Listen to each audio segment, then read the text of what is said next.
Welcome back to 15th Street Automotive. We're working on a 2008 Dodge Grand Caravan with a 3.8. Customer states they have a check engine light. They checked codes with a cheap code reader and found a P0404, which is EGR performance.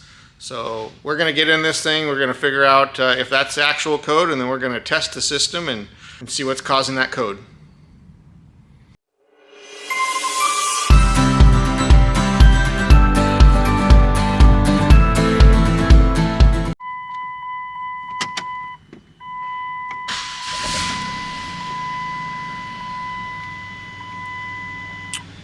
So the check engine light is not on right now because the customer cleared the codes and it has not come back yet. So what I'm going to be doing this time is, I've never done this before, but I'm going to do a screen record with the top-down scanner. It's got a pretty cool screen record feature that I'm going to try out. Alright, so I'm kind of new to the top-down, but this is... we pull up the vehicle, we're going to scan, do a quick scan. It's got codes in the PCM.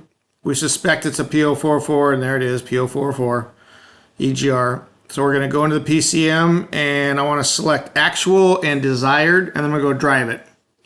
So we'll graph those two parameters, and then as I'm driving it, you can see in the red that I am commanding the EGR open, but the blue is the actual, and I don't get any movement on the blue at all.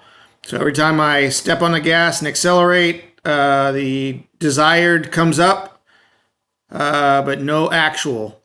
I proved this several times over. Desired comes up, no actual. So that tells us that we're not getting any EGR valve movement at all.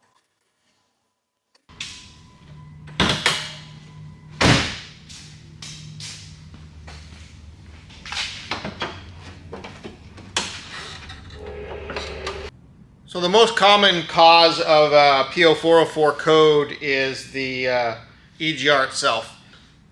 If you've been a technician for a while, you're going to watch this video right now and say, oh, just throw an EGR valve on it, they're all bad. I don't disagree. They are usually they are bad, but we still need to check powers, grounds.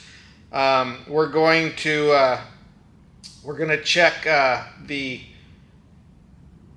signal from the PCM as well. These have a problem where these EGR valves can damage a driver in the computer. I don't want to call a customer, tell them they need an EGR valve, and then after we put an EGR valve on them, call them back and tell them that, oh yeah, the PCM is faulty too. So we're going to run some tests on this thing to make sure that all they need is an EGR valve. That way I can confidently sell it to the customer, and they'll know exactly what they're in for. So let's look up the schematic, get the information for the wiring schematic on it, and then we'll run some tests. So for this, I'm going to use our Mitchell wiring diagram. This is a non-OE rewritten wiring diagram. Go into engine performance, 3.8. Now I'm going to go down to EGR valve. I chose Mitchell because it was right there, and all I need is pins for the different signals. So I'm not really having to follow a schematic real close. I just need colors and pins. So that's our EGR valve. I'm looking at pin 4 is ground.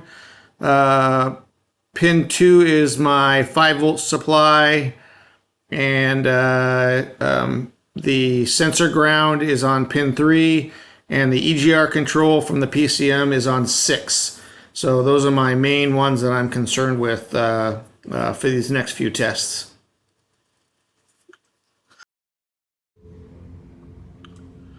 Alright, so to do these tests, we're going to use my U-scope here. Should be able to see that pretty good. Looks like the glare is not too bad on it.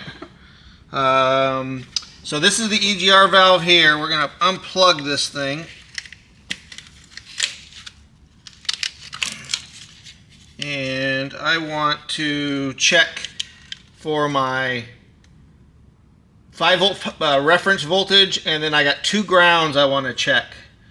The 5-volt reference is our yellow and pink.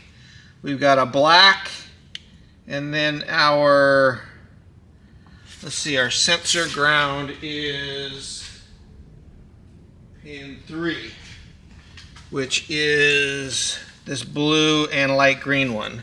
So what we're going to do is we're going to ground our,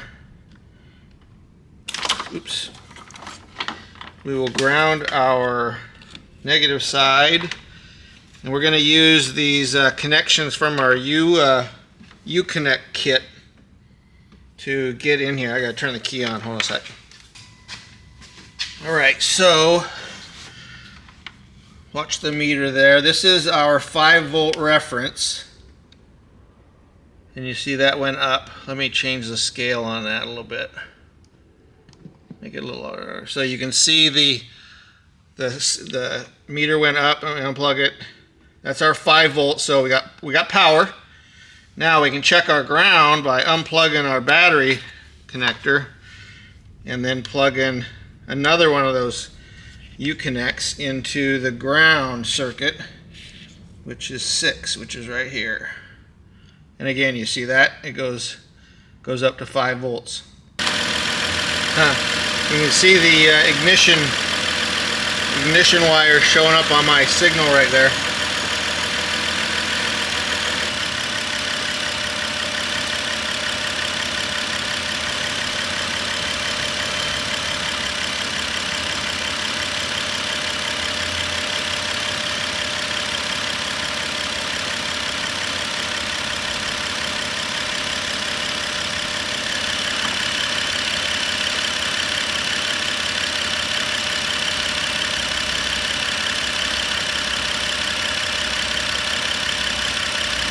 So the sensor ground is the dark blue, dark green, and as you can see that, I got my 5 volts and ground there. So ground here, and that is my 5 volts. So powers and grounds are good. So this is where I want to make sure that the PCM is functioning.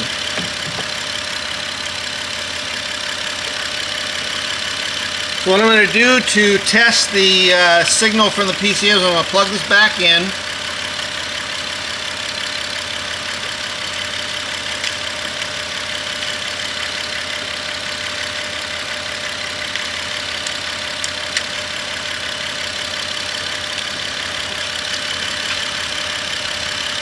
Now we're going to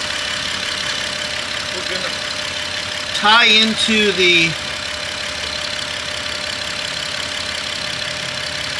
that blue purple wire, which is the signal from the control signal from the PCM, and we will tie into there. Get rid of those.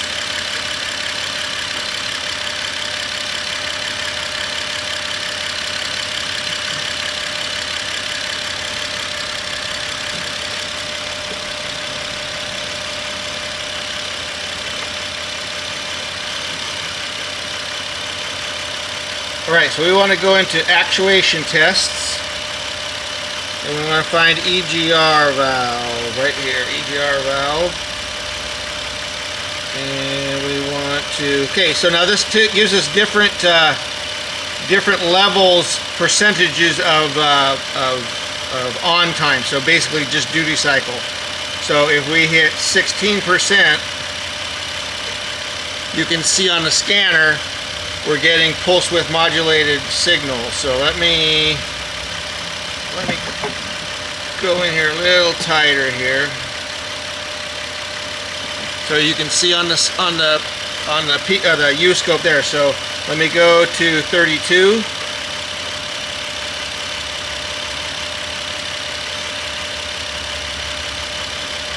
And it changed. Let me go to 48.